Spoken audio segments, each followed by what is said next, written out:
We are a group of friends, bound by our appreciation for liberty and good podcasting. Free-minded thinkers from all walks of life, our values come together with one accord to discuss the common culture and news of the day, along with whatever random crap is going on in our lives. Welcome to the Union of the Unknowns.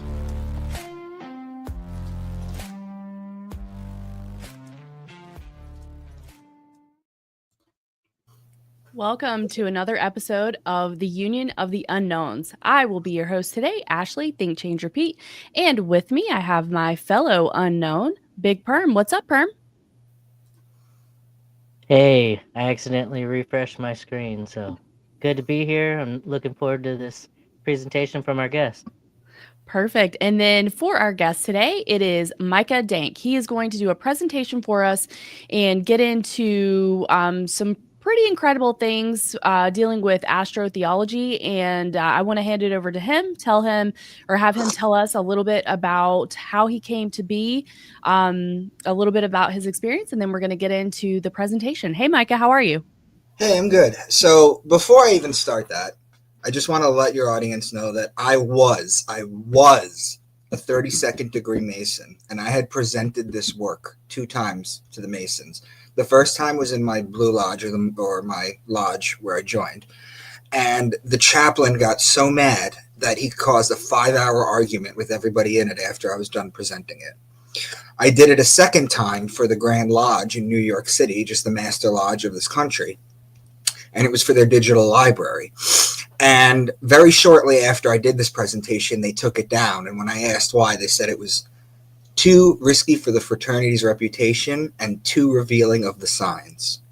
So that's what they told me. So I left. I dropped everything and I left. I'm no longer part of it. I did this presentation on my YouTube and it got me banned from YouTube. Now I am allowed to guest on people's YouTube, but as far as having in my own YouTube or leaving comments on videos, I can no longer do that. And it's been about almost a year. It's been since like Thanksgiving. I also did this presentation twice on TikTok. The first time I did it on TikTok was at a Q meeting, believe it or not, in Kentucky. And the house was full of people. It was like 80 people in the house. And one of my friends was live streaming it on TikTok. And within 5 minutes, it had about 2,800 views. And then she got a strike because they removed it. The second time I was doing this for a guy who had like 73,000 followers on TikTok, and I was doing it live. Again, it was taken down and he got in trouble. So that's the backstory. And this is what I'm going to share you. I'm going to share with you what's been getting me in trouble all over the place, because this information has to get out there. People have to know this. So I basically discovered this science, astro-theology, in 2012. And I just started studying it. And then I had a spiritual awakening. And I just started being able to see patterns in scripture. And I started just writing everything down. Eventually, I was able to turn it into a book series. The book series that I wrote is called Into the Rabbit Hole. I don't know if you guys are familiar with that book series, but I'm the author of the Into the Rabbit Hole book series. I just finished my 9th book. I'm actually sending it to my publisher because I have a book deal. And that should be out hopefully sometime in the beginning of the new year. What this basically is I'm going to show you, because the Muslims, the Christians, the Catholics all tell you that astrology is not to be looked at. That's what they tell you. It's not to be looked at. We'll get into all that. But I'm going to show you that it's irrevocably in everything in about a 6,000 year time frame. Now, if I just go straight through this presentation, it'll take me about 80 minutes or so. I'm willing to entertain all questions coming in live or from YouTube. And that's basically it. So my website is debunkmywork.com. And at the end of this presentation, I'll give all my social medias out. And that's about it. So do you guys have any questions before I start?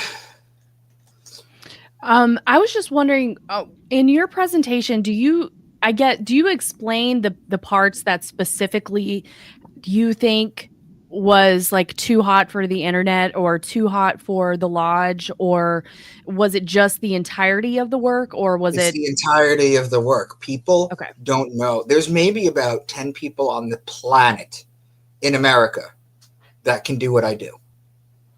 Nobody knows about this, and it's a well-kept secret, and it's hidden. And your Twitch and your Rumble following are going to love this. I have a Rumble as well, too. But it's important to I mean, if they're banning and blocking something, that should give people a heads up as to what's important. Why are they blocking this? Why are they banning this? Why does this society not want to have anything to do with it? So, but I'll let you guys make up your own judgment if you want. Yeah, I'm looking forward to it. I've actually spent like a couple thousand hours listening to studies on Vedic texts, and I know they're really into astrology. So I'm excited to hear what you have to say. Okay, you guys want me to start? Yeah, Absolutely. go for it. Okay, guys, this is the Holy Bible right here. This is what it is right here. The scriptures are metaphysical, astrological, that's what we're going to go over, anatomical, alchemical, spiritual, esoteric, and mythology. It's also a gematria book, an etymology book, a numerology book, a symbology book, and it's a psychedelic book too, if you've ever read John Allegro's The Mushroom and the Cross. Now, one little example of the psychedelic part of the book would be when the Jews are in the desert and they see manna on the floor in Hebrew. And you have to understand Hebrew in order to do what I do. Manna means, what's this? So they would point to it and say, what's this? And the way it was described in the Bible was a small round thing. They would eat it and they could talk to God. It was a psilocybin mushroom. But the Bible is not literal. It's not history. It's not reality. And it's not original. And I'm going to show you that. Now, before I even start with this, because I'm going to make this very easy to understand. You're going to have questions as to why. Why did they do this? What is the purpose of this? And I'm going to answer that now, and then I'm going to reread it to you in about half an hour, okay? So what is the point of all of this? We take for granted we have calendars, clocks, watches, weathermen. The ancients didn't have any of that. They had sundials. In the Bible, they worked on dream interpretation for harvest. If you notice, that's how Joseph got his position, by interpreting the Pharaoh's dream. They had to know things. They needed to know Taurus was when you put the plow on the bull and plant as above, so below. The Bible is an encoded farmer's almanac and was the knowledge of staying alive, the most important thing. The people would look at the stars and see all this movement and make up stories about them and pass them down to their children, then them to their children, etc. Eventually, they learned how to write and wrote them down, and they evolved from Sumerian to Babylonian to Egyptian to Judaism in the Old Testament, then to the Christians in the New Testament, and then it went to the Quran, and then it went to the Book of Mormon, the Apocrypha, the Colburn Bible, the Ethiopian Bible, the Gnostic text. It's in everything, and I'm going to show you all that in 80 minutes. So this quote that I'm going to read to you guys, you're going to get very familiar with. My point, once again, is not that those ancient people told literal stories, and we are now smart enough to take them symbolically, but that they told them symbolically, and we are now dumb enough to take them literally. So this is the zodiac. Cancer's at the top. This is the beginning of the summer. This is fall. This is winter. And this is spring. This is how the zodiac is supposed to look. Now, the sun is going to go through each one of these signs throughout the year. Now, what I want you to know from this right away is if we're talking about Aries, which is right here, for example, that's the ram, right? So if the story is in Aries, you're talking about the ram. If the story is in Taurus, you're talking about the bull. But if the story is between the two of them right here, which is known as a cusp or a handover date, if you've ever heard of that, it could be Aries or Taurus. Now, the other thing I want you to realize is that if we're talking about Aries, you can make two patterns. You have what's known as the connecting signs. Aries and Pisces right here is a connecting sign. Aries and Taurus is a connecting sign because the two connect to Aries. The other pattern you can make is it goes from Aries to Libra, which is the opposing sign. Now, when I go through the scriptures, not only are they going to be mentioning just the zodiac, but I'm going to show you that it's going to be in these patterns and only in these patterns, so you know they were done deliberately. So there's questions you can ask in the Bible. How Jesus was able to heal the blind, how he walked on water, how he turned water into wine, why he had 12 disciples, why he was betrayed with a kiss by Judas, why was he dead for 3 days, why is his birthday on December 25th, and all of that I'm going to show you is astrology, and I'm going to explain it to you. Now, Genesis 1:14. Let lights appear in the sky to separate the day, that's the sun, from the night, that's the moon. Let them be signs, that's the zodiac, to mark the seasons, days, and years. And that's exactly what the Bible does. And I'm going to show you how to read it. Now, each zodiac sign is called a house, or an era, or an eon, or a sign, or a mansion. In my father's home, there are many mansions. There's many words for it, but they're just metaphors for the zodiac. So what I'm going to do now is I'm going to teach you guys the 12 zodiac signs, and I'm going to start with Aquarius, and in about 2 minutes you're going to realize why. I'm going to teach you the signs, and I'm going to teach you the keywords that go with each sign, and then you're going to see what I do with them. So the first sign I talk about is Aquarius, which is represented by the man with the water pitcher. Now, technically, Aries begins the year, but I start with Aquarius for a specific reason. One of the earliest iterations of the story of Aquarius goes back to the Greeks, which is the story of Zeus and the young boy. The story of Zeus and the young boy is that Zeus saw a 14-year-old blonde boy on Earth that he wanted on Mount Olympus with him, or heaven, as they would call it. Incidentally, Mount Olympus, guys, is a real place on Earth. There's an actual Mount Olympus, and none of the Greeks ever thought to go up there to see if the gods were actually up there. Nonetheless, he sees this young boy on Earth, and he wants him to come up, but the boy's father won't let him go. Zeus bargains with the boy's father, gives him all sorts of stuff that he wants. The boy goes up. While the boy is up there, he is feeding everybody out of this water pitcher something called ambrosia. That is the nectar that the gods would drink. He's doing this day in and day out, day in and day out, and one day he gets so fed up with this monotony of his life that he goes to the edge of the land, of the world, and he pours it out onto Earth, which causes a flood. That's where the Greeks get their flood story from. Everybody has a flood story, remember? Anyway, so Zeus, who's usually an angry, unpredictable, sexually deviant sort of god, drunk and all that stuff, he was going to punish him. But in a rare moment of self-reflection for Zeus, what he does is he goes, I probably shouldn't have brought him up. He's young, he had friends, he had a life, and you know what? Instead of punishing him, I'm going to immortalize him as the constellation Aquarius, which is the man with the water pitcher pouring it out. So the keywords would be man, because Aquarius is the sign of the man, whereas Virgo is the sign of the woman. Baptism, because this is literally how you baptize someone. Water pitcher, because there's a water pitcher in it. Stream, river, pond, lake, ocean, sea.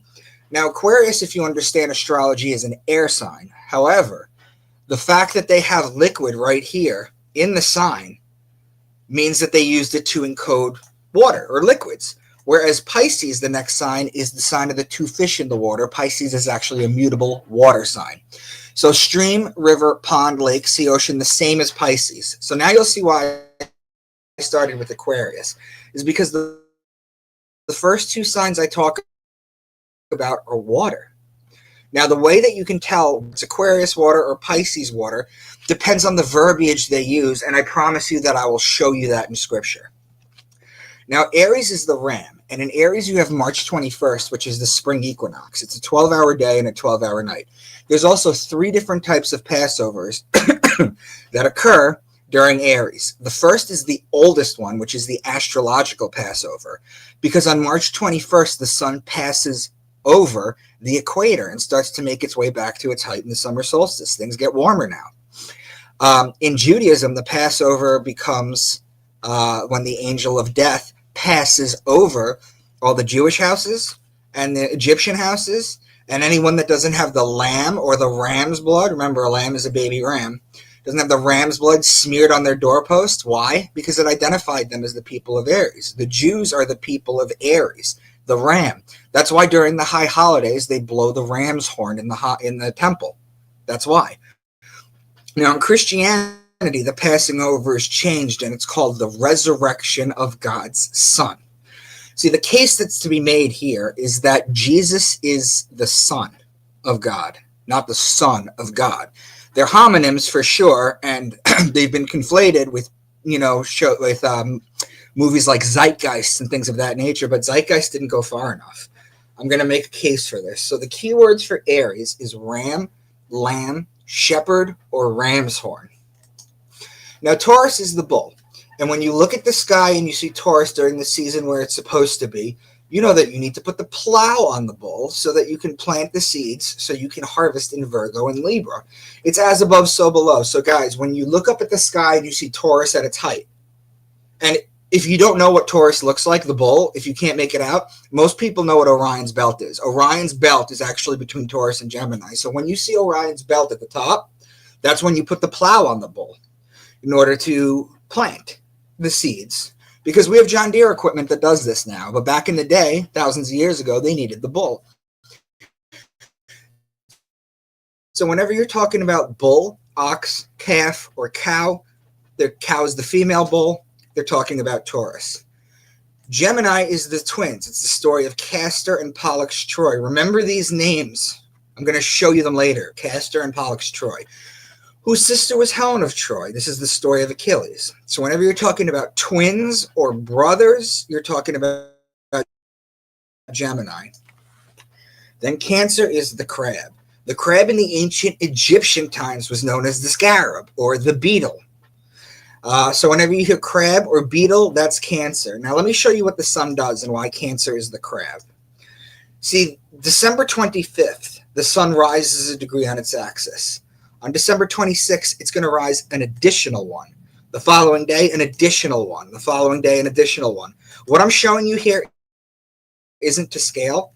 I'm just showing you what the sun does. So every day, the sun is going to rise an additional degree. It's going to make its way through these signs. When it hits the summer solstice, June 21st, that's its height. Then what it's going to do on the 22nd is it's not going to rise an additional degree or drop an additional degree. No. What it's going to do is it's going to walk sideways, or it's going to stay at the exact same height for 3 days. That's why the sun walking sideways. And why is Cancer the crab? Because the crab is the creature that walks sideways. So it was just natural for them to select it there. Then on June 25th, it's going to drop a degree. Now it's making the inverse pattern for what I just showed you when it was rising. What happens is on December 21st, the sun is at its lowest point. It's the winter solstice. It's the first day of winter, December 21st, which is the last day of Sagittarius. The ancients would look out on December 21st and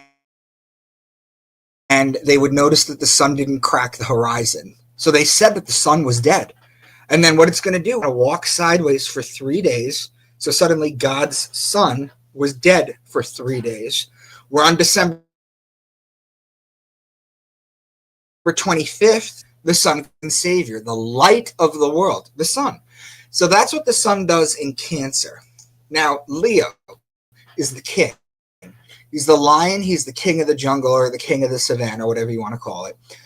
The ruling planet of Leo is actually the sun. So whenever you're talking about lion, lioness, or cub, you're talking about Leo. Virgo is the woman holding the wheat stalk. Virgo is the woman. You see the wheat stalk right here that I'm highlighting. It's the woman holding the wheat stalk. Why? Because remember when I said that you plant in Taurus? Well, it's going to grow and grow and grow. And then the virgins back in the day would go out and cultivate the wheat in Virgo in order to make the bread for the year. So whenever you hear virgin, woman, wheat, grain, seed, barley, corn, of years ago that were cultivated and harvested during Virgo. So that's for Virgo. Now, Libra is probably the most intricate one. Libra is the justice. It's the scales, it's the balance, it's the just one. The reason it's justice is because it judges God's son as it passes over, or technically passes under, the fall equinox, and begins its descent into winter, into cold, into death.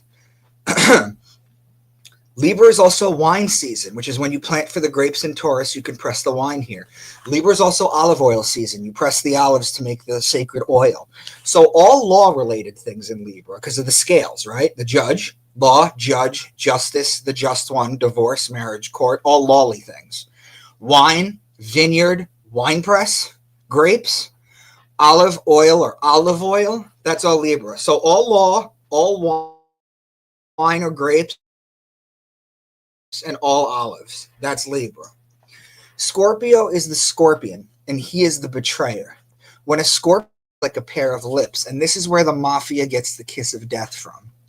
It's why Judas was betrayed by is why Jesus,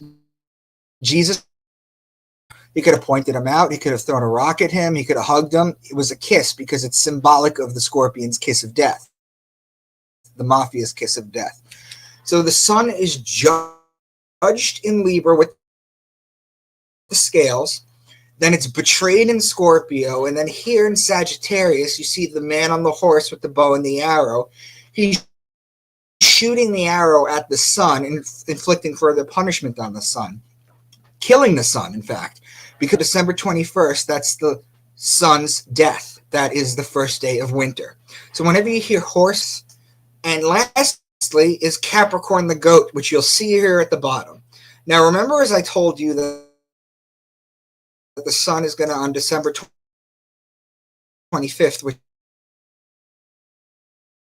is in Capricorn.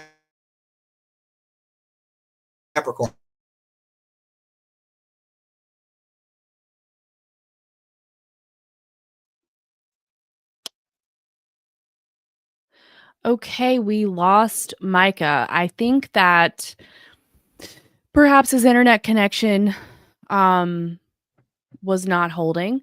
So while we're waiting for him to get back, I wanted to do a quick screen share of his website, and we can try to look into this a little bit and talk about how you can contact him. So his website is debunkmywork.com. That is debunkmywork.com. And it has all the ways to get in touch with him on his socials, X, Insta, Facebook, YouTube, and Rumble. And then he has a brief history on the website as far as what he started out the podcast saying, that he was a 32nd degree Master Mason, and that he presented the video or the presentation that he's doing with us right now. And he ended up getting into a fight with the chaplain, and it was about a 5-hour Hey, you guys still discussion. Oh, hey there, Micah. Yes, can you hear me? Yeah, we're here. Hey, you guys, what was the last thing you saw? We were talking What was the last thing you about. saw? Can you hear me? Can you hear us? Ashley, I'm wondering hold if it's your.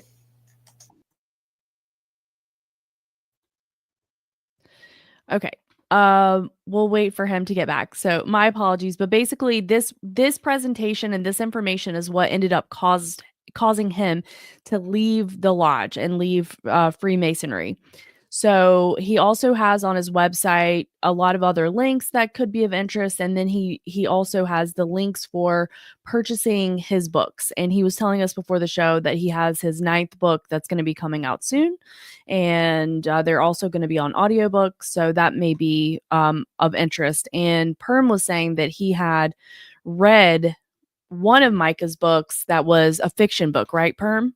I did. I read Beneath the Veil, and he wrote it in fiction form. But what was cool about it was because it was in fiction form, he was able to introduce conspiracy theories into the storyline, and it felt really comfortable for somebody new to conspiracies to take in. Hey, Micah, you're back. Can you hear us now? Is that better? Yes. So the last thing that we heard, we were talking about Judas and the betrayal of Jesus. Oh, good. So you didn't miss that much. Okay, hold on. Let me go back to that. Yep. And as soon as I have the request to share screen, I will get that up there and we'll get going again. Are you having internet issues, Micah? I usually never do. Okay, here we go.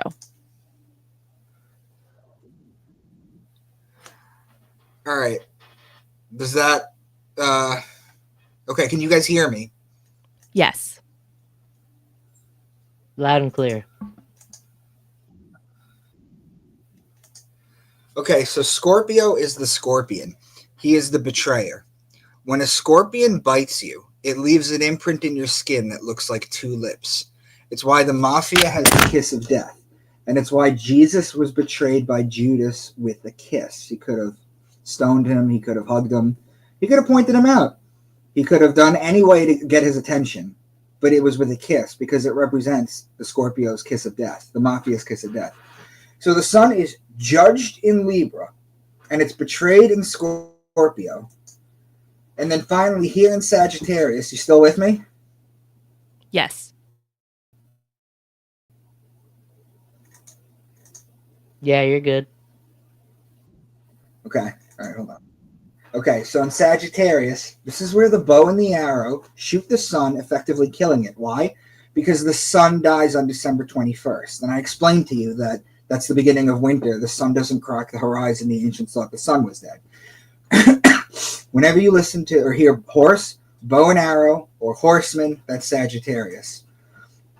And then finally you have the goat. And I wrote all over this because I thought you guys were listening. But Capricorn starts down here. This is December 25th. The sun is going to rise a degree a day, climbing what is known as the Great Mountain to its height. Walk sideways for 3 days, come back down a degree a day, walk sideways for 3 days. It starts in Capricorn. And the reason it starts in Capricorn, which is the goat, is because the goat climbs the mountain better than any animal out there. So those are the 12 zodiac signs. Do you guys have any questions before I continue? No questions for me. I think you did pretty well of just explaining like the layout, kind of like the wheel, and how each of them associate with the seasons, and then various like phrases and things that are associated with that particular sign. And that makes sense to me. What about you, Perm? I have a quick comment that I've never even brought up to anyone before.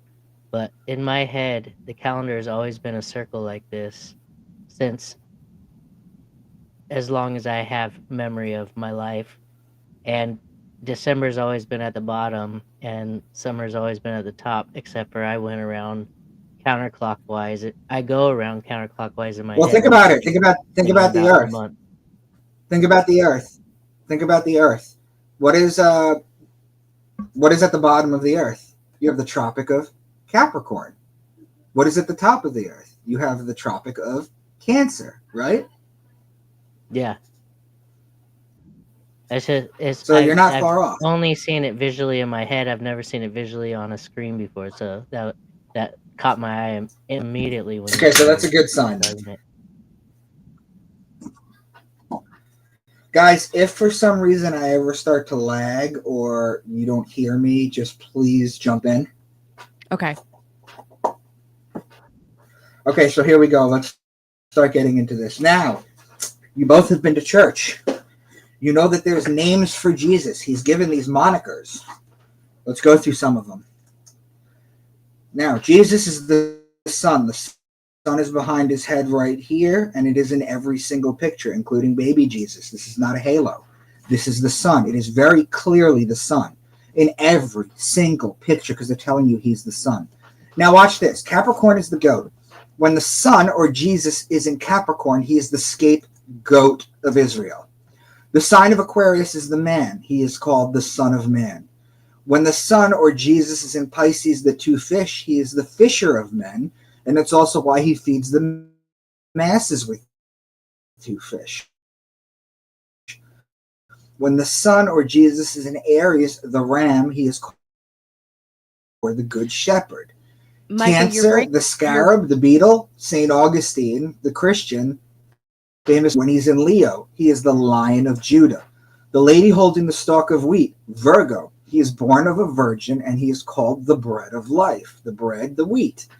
Libra, the scale of justice. He's known as the just one. These are all names given to Jesus that people call him from constantly, that are all astrological. Now, with that being said, let me show you how scripture works. But first, before I do that, I really should have another one. Hold on. There we go. Let me copy this. Let me put this here. Okay. Deuteronomy 32. He gave them, I'm going to highlight the words for you and we're going to go over them. He gave them honey from the cliffs and olive oil from the rocky ground.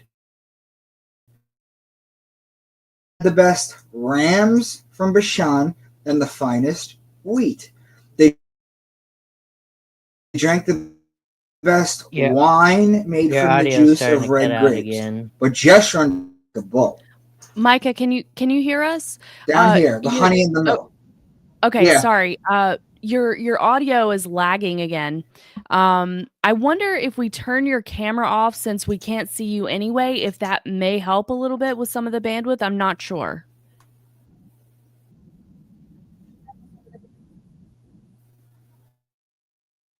I can hear you clearly now. Okay, so whenever you're going through, like when you were just talking about Deuteronomy with that particular post, you're lagging. It's cutting out pretty bad. If you can turn your camera off, maybe that'll help with the... Can you hear me?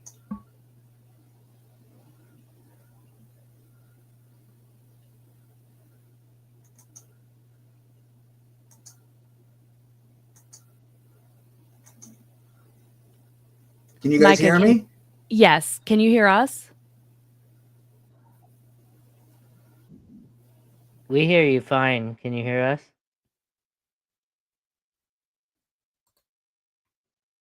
I think he froze.